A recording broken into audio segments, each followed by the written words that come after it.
民小卒还是名扬天下，这短短的几个字，便将赛博朋克的世界体现得淋漓尽致。就在3年前，一款名为《赛博朋克2077》的游戏，在铺天盖地的宣传下火出了圈。或许是玩家们对它的期待值过高，导致这款游戏发售以后，并没有达到玩家们的预期。好在之后的3年时间里，经过制作组 CDPR 不断的更新和完善，才将游戏的口碑逐渐逆转。随着它的衍生动漫《赛博朋克：边缘行者》的发布，游戏迎来了疯狂暴涨的热度，甚至一度超过了当初游戏刚发售时的盛况。之后发售的资料片《往日之影》更是将人物塑造、剧情演出以及气氛渲染做到了极致。而当 CDPR 把千丝狐牛牛作为一名一体医生放进游戏中的那一刻，他们不仅温暖了玩家，也成为了真正的英雄。狂魔在去年曾讲述过游戏本体的剧情，那么今天狂魔就借这个机会补完这款，让玩家们真正感受到赛博世界的神作《赛博朋克2077：往日之影》。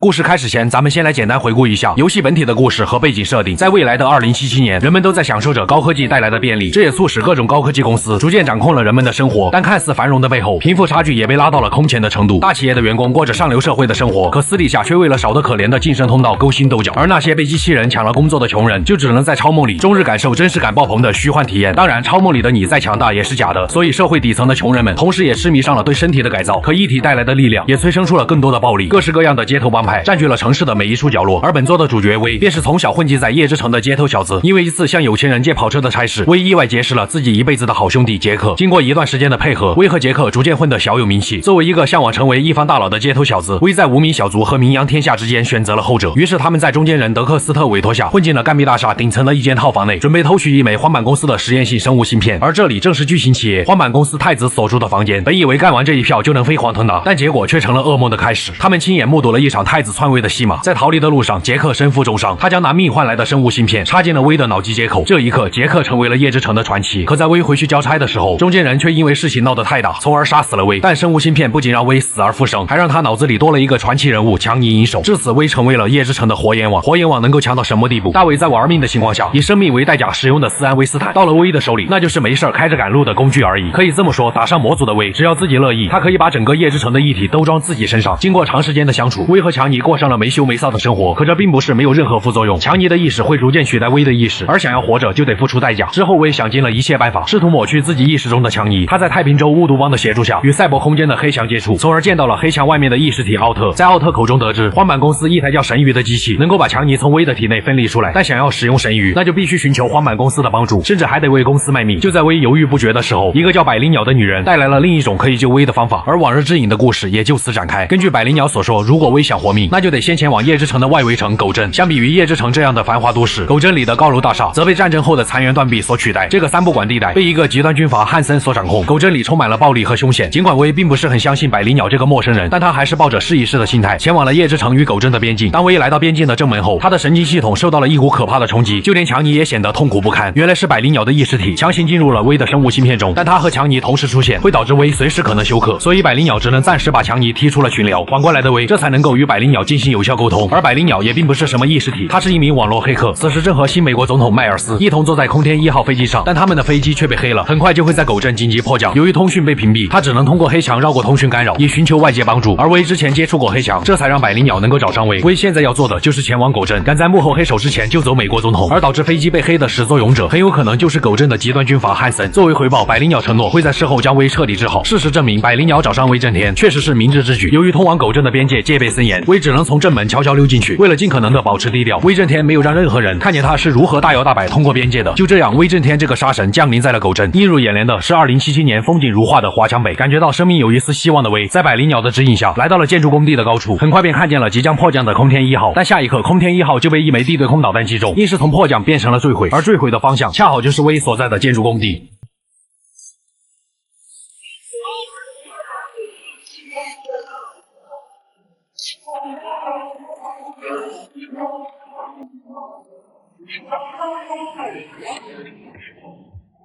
感受了一下飞机从头顶飞过的威，还没来得及担心，便收到了百灵鸟和总统安全坠毁的消息。一路上都是极端军阀汉森手下的士兵，威只能开启斯安威斯坦，想办法从这里绕过去。见坠毁地点在高处，威利用强大的翼体左脚踩右脚，轻松就越过了障碍物。都2077年了，跳得高一点，想必也是非常合理。威也终于赶在所有人之前来到了飞机残骸内部，但新美国总统迈尔斯却错把威当成了敌人，竟然试图偷袭震天。好在凭借过人的翼体，威直接反手制服了试图反抗的总统。在知晓了威大名鼎鼎的名号以后，总统放下了防备。可奇怪的是，百灵鸟却不见了踪影。威只能带上总统，向着安全的地方赶去。随后百灵鸟也与他们取得了联系，因为害怕暴露位置，所以暂时无法与之会合。路上二人不慎被汉森的手下包围，就在威准备大杀四方的时候，百灵鸟为了帮忙，启动了军用科技的战斗机型奇美拉。奇美拉强大的火力，顷刻间便将所有敌人全部抹杀，但奇美拉却因为强大过头，导致脱离了百灵鸟的控制，从而彻底暴走，立即对二人发动了攻击。本想迅速逃离这个是非之地，但奇美拉却在身后穷追不舍。饶是以好脾气著称的威，也彻底忍不下去了。威再次施展身法，在高空手持双管霰弹枪，不断扣动手中的扳机，恐怖的火力让奇美拉瞬间化为了废铁。处理完碍事的奇美拉后，百灵鸟似乎因为过载暂时失去了联系，这也使得被踢出群聊的强尼终于能够再次强势上线。于是威和总统只能先一步前往了之前约定好的废弃公寓楼，他们也暂时有了一处能够休息的地方。可没过多久，就有2个迷路的小混混闯进了废弃公寓。此时狗镇的人都在寻找这位美国总统，本来威想跟他们好好聊聊，但他们千不该万不该，竟然认出了总统的身份。为了避免节外生枝，威只能含泪打发走了这2个混混。二人也终于能够在这里等待百灵鸟前来会合。可经过一夜的等待，百灵鸟却迟迟未能出现。总统无奈之下，只能想办法先离开狗镇再说。可在极端军阀汉森的封锁下，想要离开狗镇又谈何容易？不过好歹是个总统，他想到了自己安插在夜之城的情报负责人所罗门·李德。作为特工的李德，从7年前开始都一直是潜伏状态，现在也是时候利用起来了。由于总统不方便露面，这个艰巨的任务又再次落到了威的头上。总统交给了威1枚纪念币，以证明自己的身份。本来威还想配合总统宣个誓，但看到一旁强尼幽怨的眼神，宣誓宣到一半的威还是放下了手。之后没见过世面的威，在强尼手把手的教导下，使用了一台20世纪的座机电话，与特工李德取得了联系。不得不说，李德身为特工非常的谨慎，再三确认好威的身份以后，才与他在约定好的车里碰面。新美国总统的飞机坠毁在狗镇，早已闹得人尽皆知。李德也早就猜到威找自己的目的，二人也没有多做废话，径直回到了废弃公寓。但李德与总统见面后，却陷入了尴尬的局面。原来7年前，李德曾受新美国之命，前往夜之城刺杀欢满公司的某位高层，可中途新美国却畏惧了欢满公司的实力，试图进行和平谈判，但李德也已完成了刺杀任务。为了实现极端和平，新美国毫不犹豫地将李德出卖。好在李德福大命大，只是身中3枪，在 ICU 里躺了短短小半年时间。新美国见李德如此好用，于是便让他继续潜伏在夜之城等死。在7年的时间里，李德做起了一名夜店保安，而如今到了物尽其用的时候，总统又再一次想起了这个冤种。多年的潜伏并没有让李德忘记自己的职责，他对国家的忠诚依旧坚定不移，并且百灵鸟还是李德一手带出来的徒弟，所以李德还是选择了再一次跳进火坑。根据总统指示，不惜一切代价也要找到百灵鸟，而威同样需要找到百灵鸟才有活命的机会。他也和李德至此达成了共识。之后，李德便利用自己的人脉，将总统送回华盛顿。经过威2天半的等待，李德将总统安全送走，并再次与威取得联系。为了确保寻找百灵鸟的任务万无一失，他们相约在天鹅酒吧，准备叫上另一名潜伏在狗镇7年的特工亚历克斯。就在威前往酒吧后，李德这才说出了原来7年前新美国不仅把他丢在狗镇，还说他已经投降荒坂，而一直被困在狗镇的亚历克斯肯定会觉得是李德出卖了他。果不其然，眼前的酒保就是亚历克斯。他在见到李德的第一时间就想要一枪崩了这个消失7年的老上司，但多年的感情还是让他下不去手。随着亚历克斯脸上一阵翻涌，他的外貌也发生了翻天覆地的变化。而亚历克斯这种能够易容的仿新拟态技术，肯定会对寻找百灵鸟有很大的帮助。在得知了当初李德是被新美国出卖，如今又再一次被总统拉出来卖命，冷静下来的亚历克斯也开出了帮忙的条件，那就是事成之后，他要前往一处民风淳朴的地方，当一位退休老干部。威想也没想，就替总统答应了这个条件，反正不是自己掏钱。有了足够的帮手，威和李德也在亚历克斯的提议下，准备前去寻找一个叫华条的黑客。既然都是黑客，想必华条肯定有找出百灵鸟的手段。当威来到华条的藏身点后，却被其手下拦在了门外。想惹事的威凭借斯安威斯坦很快就安抚好了这些手下的情绪。看到这一幕的华条表示热烈欢迎，哪怕是豁出性命，他也要帮威震天这个忙。华条当即与威的生物芯片进行连接，以搜寻百灵鸟的踪迹。但华条却发现了百灵鸟竟然是通过黑墙的协议与威进行联系，而黑墙的可怕之处就在于它保护着人类的文明世界，不被外界那些进化到另一种层次的强大 AI 所攻击。只要试图破坏或者穿过黑墙，那么这人将会必死无疑。而百灵鸟就不一样了，它是直接利用起了黑墙外的 AI。现在的百灵鸟就像是一颗定时炸弹，稍有不慎，黑墙就会被炸出缺口，届时黑墙外的所有 AI 将会如洪水猛兽一般，将全世界所有使用网络的人全部屠戮殆尽，甚至其中危险的华条不敢再继续染指黑墙。好在经过李德一番耐心劝解，华条只能强行通过黑墙联系上了百灵鸟。时间仿佛在这一刻静止，威也终于再次见到了百灵鸟。原来百灵鸟已经被极端军阀汉森抓住，而不久后汉森将会在宝石星酒店举办宴会，只要威能够进去就能见到他。在断开连接后，华条因为承受不住那可怕的负载，最终没能挺过来。看来李德一开始都没打算让华条活下去，接下来就是想办法混进宝石星酒店。宝石星作为汉森在狗镇中心的堡垒，想必一定戒备森严。对于威来说，光明正大走进去也并不是什么难事，但碍于百灵鸟还在汉森手里，威只能求助起了一个老熟人汉兹先生。不过求汉兹这样的中间人办事，肯定也要帮他完成几件差事。论办事效率，叶之城威敢说第一，那么其他人连排名的资格都没有。做完差事的威也第一次见到了汉兹先生本人。原来极端军阀汉森因为势力过于庞大，导致汉兹的中间人生意越来越不景气，而威帮汉兹做的那些差事，则改变了中间人汉兹与军阀汉森之间的局势。再加上威与汉森作对，汉兹先生自然乐意坐享其成。作为回报，汉兹先生给了威宝石星酒店的情报和设计图。即将动身之前，李德向威说起了当初新美国不仅出卖了自己，还威胁百灵鸟让他为李德指路，从而将李德引进了陷阱。成年人的游戏就要像像成年人一样面对后果。侥幸捡回一命的李德并没有怨恨百灵鸟，毕竟百灵鸟是被新美国总统胁迫的。经过李德这段时间的调查，他终于知道了为什么总统明明可以抛弃百灵鸟，却想尽一切办法都要救他。原因就是百灵鸟利用黑墙，全都经过了新美国总统迈尔斯的授权。这种突破黑墙、威胁全人类安全的行为，一旦被曝光，那么迈尔斯的政治生涯也就到头了。时间很快来到了举办宴会的日子，威根据汉兹先生提供的酒店设计图，从下方的隧道一路游进了酒店内部，还顺带为李德解决了拦路的守卫。二人会合以后，穿戴好一身帅气的西装，像没事人一样大摇大摆走进了宴会。不得不说，汉森举办的宴会可谓是美轮美奂，各种业界名流、职场大亨全都汇集到了酒店之内。这种奢靡的场景，简直就是达官贵人花天酒地的销金窟。威很快便在宴会发现了百灵鸟，这也是他第一次见到百灵鸟本人。与意识体不同，百灵鸟身上布满了异体，搭配上华丽的礼服，让百灵鸟有着一种别具一格的美。当然，百灵鸟可不喜欢如今这副模样，全身一体代表了这就是利用黑墙的代价。威本想就这样带着百灵鸟离开，但百灵鸟却说他现在的处境已经和威一样，威在生物芯片的作用下命不久矣。百灵鸟同样也因为黑墙时日无多，而汉森手里恰好就有救他们的解药。没等百灵鸟多做解释，这个极端军阀汉森就走了过来，简单寒暄两句后，便搂着百灵鸟离开了。好在经过接触，百灵鸟可以再次与威建立联系。经过他的解释，原来汉森搞到了一种名为神经矩阵的秘密技术，这种技术能够整合并利用黑墙外特定条件下的强大 AI， 只要能够得到神经矩阵，就能治好威和百灵鸟。但想要使用这种技术，就得知道访问密码。恰好一对双胞胎兄妹手里就有密码，汉森也准备和兄妹二人进行交易。这时大厅内响起了悠扬的歌声，随之而来就是舞台上那惊艳全场的演出效果。看完这一段演出，饶世威也不禁感叹，还是这些万恶的资本主义会玩。但李德却没有心情看热闹，他觉得空天1号在狗镇坠毁，汉森又正好发现了能够治疗威和百灵鸟的解药，这一切都说明了有人在幕后推波助澜，用脚想都能猜出幕后指使正是百灵鸟。他早已串通好了掌管狗镇的军阀汉森，想要拿总统的命来换取挽救自己的技术。因为总统让百灵鸟一次次利用黑墙，导致他早晚都得死，所以这才逼得他精心安排了这场大戏。而他找上同病相怜的威，也是给自己上了一副额外的保险，既能在陷害总统那边撇清干系，又能确保万一计划落空，为了保命的威也势必会帮忙拿到神经矩阵。无论怎么样，还是得先帮百灵鸟搞到神经矩阵。于是李德想到了一个办法，那就是通过之前亚历克斯能够易容的仿新拟态技术，假扮掌握密码的双胞胎兄妹前去和汉森交易。恰好这对兄妹就在宴会上，他们也有了足够的机会扫描对方的特征和信息。见兄妹二人在玩轮盘赌，威立即带上巨额赌注上前套近乎。果不其然，威独特的气质很快就吸引了妹妹的注意，他忍不住上前挑逗起了威。豪气的威大手一挥，表示梭哈就是一种智慧。一旁的双胞胎兄妹没能经受威的蛊惑，差点把裤衩子都输光了。威不但赚得盆满钵满，还成功采集到了兄妹的特征。不过这边的动静也引起了军阀汉森的注意，恰好此时李德也联系不上，想必是汉森动了手脚。他威胁威不要多管闲事。听到威胁的威当时害怕极了，立马来到宴会楼下，准备带上被揍得鼻青脸肿的李德离开。临走前，好心的威还不忘替汉森辞退了楼下所有的士兵，为汉森节约了大笔的工资。毕竟做好事不留名。威震天逃走以后，便开始着手顶替双胞胎兄妹的行动。为了入侵兄妹租的跑车，威前去定位站获取了跑车的位置，还顺带又做了一件好人好事。我你妈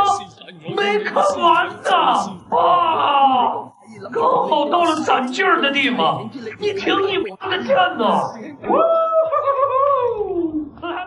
行动前，百灵鸟再次约见了威，他带着威来到自己以前经常放松的地方，可终究还是得回归现实。百灵鸟向威坦白了实情，就像李德部分猜想的那样，百灵鸟确实碍于总统的命令，不断通过黑墙为新美国获取情报，结果导致自己被黑墙反噬。他与军阀汉森合作，不只是为了保命，也是为了获得自己向往的自由。可汉森却动了杀心，本来商量好的迫降也就变成了坠毁。如今面对乱套的局面，百灵鸟已经没有了任何办法。对新美国来说，它只不过是一件武器而已，只要回去早晚都得死。百灵鸟只能将全部的希望都寄托在了威的身上，所以他希望威能够在拿到神经矩阵的时候，趁李德和亚历克斯对付汉森，带上他一起远走高飞。只要能够逃到城外，他就能联系一家黑诊所的一体医生，利用神经矩阵创造出治疗他们的解药，同是天涯沦落人。威还是选择了相信这个漂亮女人，但李德却有不同的想法。他自然清楚百灵鸟回去也是死，念在多年的师徒情谊，他决定用自己的方式帮百灵鸟一把，但又不能明摆着违背新美国，所以他决定让威在拿到神经矩阵的时候，用破冰程序让百灵鸟陷入昏迷，先把百灵鸟带回新美国。他会想办法保住百灵鸟的性命，并安排欧洲最好的医院来治疗二人。李德这个想法很巧妙，既不得罪自己的祖国，又能保住徒弟的性命。可他自己都是一个随时可能被抛弃的棋子，又怎么能说动为了政权不择手段的总统迈尔斯？此时的威心中也有了答案。他先是在一体医生的手术下安装好了仿新拟态一体，并提前躲进了双胞胎兄妹的跑车后备箱。毫无防备的兄妹二人上车后，威立即接管了车辆的控制权。原本一脸傲气的兄妹瞬间慌得不行，来不及做出任何反应，就被带进了车库之中。李德和亚历克斯也表现出了身为特工的杀伐果断，但这个举动却让威有些反感。好歹把妹妹留下也行啊！没有时间争论，在获取到了密码后，威利用仿新拟态开，变成了哥哥的模样。亚历克斯则变成了妹妹，无论是行为特征还是说话方式，都和目标一模一样。带着用于交易的密码，威和亚历克斯经过层层的盘查，终于见到了汉森。见下方的百灵鸟正在拆除装置，所以汉森准备和二人聊一聊。与其说是聊天，还不如说是盘查。但凡回答与兄妹的信息有差错，后果不堪设想。好在凭借威震天临危不乱的镇定，就算答错，他也能够自然的圆回来。而百灵鸟也很快完成了拆除，于是威与他一同前去输入密码，而亚历克斯则留在汉森的身边。一旦动手，亚历克斯随时可以处理汉森。威在百灵鸟本人和其意识体的注视下，来到了装有神经矩阵的主机面前。经过深思熟虑，威还是选择了帮助百灵鸟逃走。当一切准备就绪以后，被蒙在鼓里的亚历克斯收到威的信号那一刻，便以迅雷不及掩耳盗铃之势，一秒捅了汉森28刀。百灵鸟再次利用黑墙黑掉了整个设施内部。被锁在其中的亚历克斯也明白了威想要带着百灵鸟逃跑。对于威来说，黑不黑都一样。在自己修炼到大成的斯安威斯坦面前，他完全可以把几十颗手雷全都塞进敌人嘴里，然后站在远处静静观赏爆炸的艺术。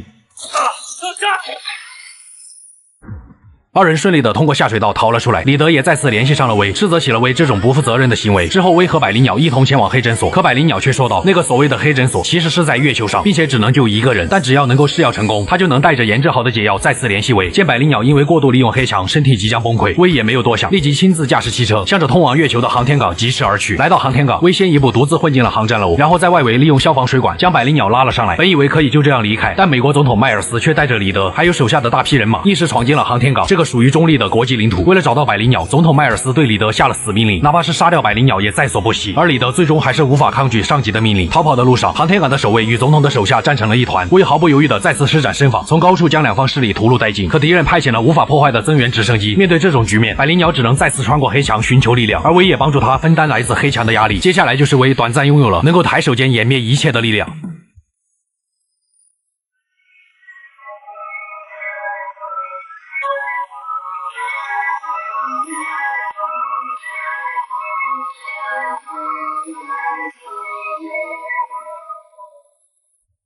他们也终于搭上了通往发射台的列车，看着窗外的大雨滂沱，百灵鸟终于说出了实情，他还是骗了威，因为神经矩阵只能用一次。威被这个女人骗得很彻底。事已至此，百灵鸟也和威一样，一路上最大的目标就是活下去。或许是相同的遭遇让威产生了共情，威没有选择为了报复百灵鸟把它交给李德，而是选择一条路走到黑，准备像大卫送露西一样将百灵鸟送到月球之上。可就在即将登上航天飞机的时候，李德却拦在了威的面前。但凡威多走一步，这个愚忠的特工都会毫不留情的射杀威。尽管威还是比较喜欢李德，但为了救百灵鸟，他不得不扣动了手中的扳机。就这样，威再次抱起了百灵鸟，跨过了李德的尸体，将他送到了航天飞机之上。而威则与强尼就那样静静的看着坐上宇宙飞船的百灵鸟向着自己新的生活飞去。为了活命，威也将重新考虑荒蛮的神谕。至于未来，他将直面亚当重锤，为大卫报仇雪恨。当然 DLC 中还有其他不同的结局，这一点就需要玩家们自行体会了。如果各位观众想看威震天是如何手撕亚当重锤的，可以在本期视频的合集里面找到狂魔讲述的《赛博朋克2077》本体的剧情。也希望各位观众临走前能够留下一个点赞，你的支持是我最大的动力。我是修片狂魔，咱们下期再见。